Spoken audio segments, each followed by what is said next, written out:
Hey kids, are you ready for Modern Warfare 3? Well, you're not old enough to play it, so get the fuck off.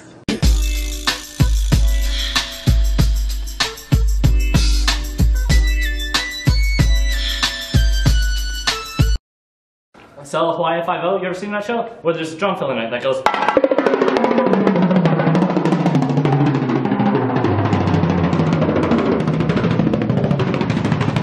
Bitches ain't shit but hoes and tricks.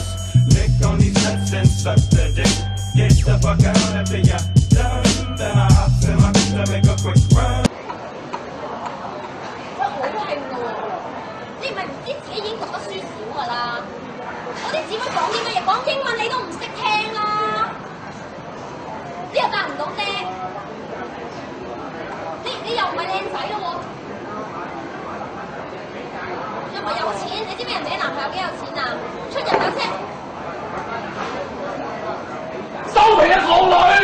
我睇到呢個世界真係有啲閉翳，周圍都係大大細細問題，新一代靚仔問題多到數唔晒，問你問我係咪？ kommer fra en forening imod hash. Kan du fortælle lidt om, hvad det går ud på?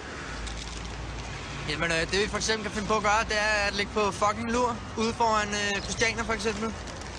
Og så når der kommer sådan en flok taberhash fra med den for vildeste grineren på gående forbi, så springer vi frem, tager deres falafel, og så trykker vi deres ribben. Og hvad gør I så, når I har trykket deres ribben? Så knipper vi dem, mens vi sprøjter heroin i øjnene på dem, så de kan se, hvor fucking nedtur narko kan være! Men hash og heroin er jo ikke det samme.